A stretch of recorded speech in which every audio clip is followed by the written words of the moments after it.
Welcome back to Artist on Record, your ultimate intimate conversation with your favorite artist. Make sure you subscribe, hit that bell to be notified for any future episodes. But right now, we have in the hot seat Mr. Jim Messina. In 1972, he had a band with Kenny Loggins called Loggins and Messina, and they had a hit called Your Mama Don't Dance. Guess who covered it? It all starts now. I have to say one thing. It just popped in my head. I get all over the place, but one of your songs that you wrote, a Loggins and Messina song, "Your Mama Don't Dance,"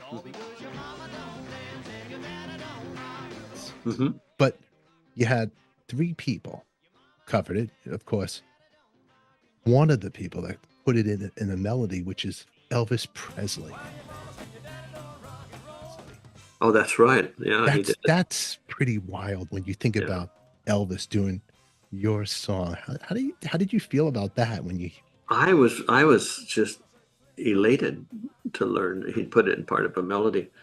And it made me realize that the affect that the song was having on rock and roll at that time. When I first started writing that song, I want to say it was probably around 1970, something like that.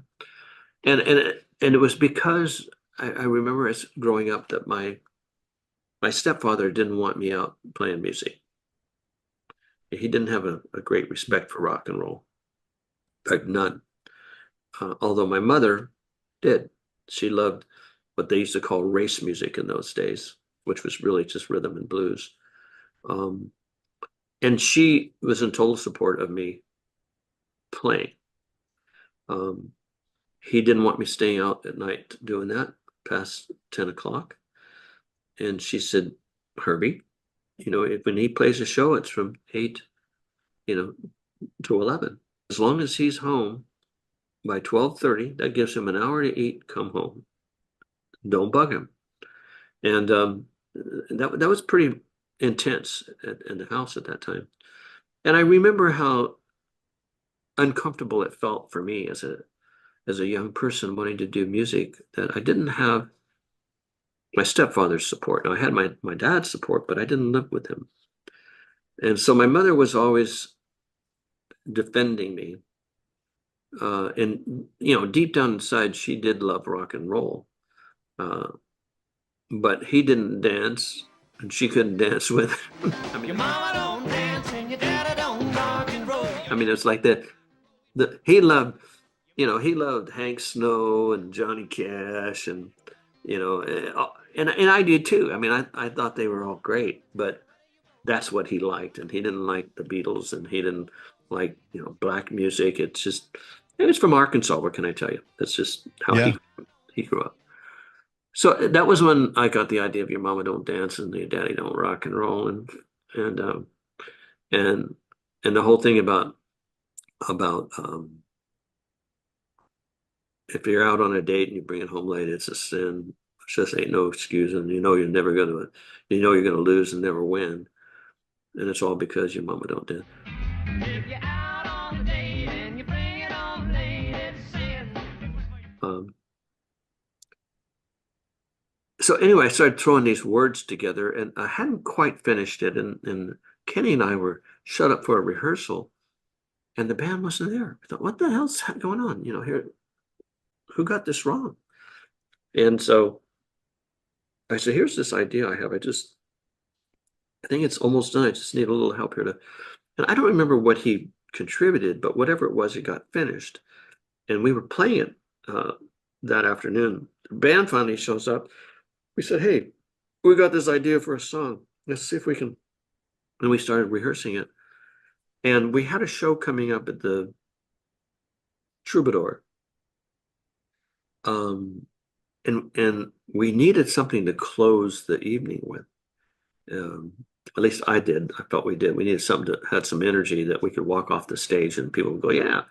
So we worked that up, added it, put it in the set, the last song, walked off, and the people wanted to hear more. It was like, oh my God, what are we going to play, right? And that was our first encore from that song. I mean, really good encore.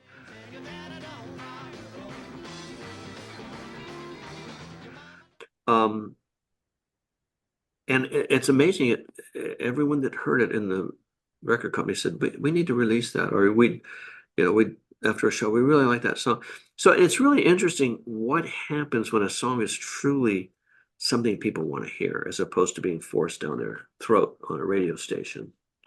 And that's the biggest thrill I've had out of that song. And the fact that Poison did it and I was going to say, sold 4 million copies. And I mean, Poison brought it to MTV again. It came, Yeah. it brought you guys attention. Like, wow.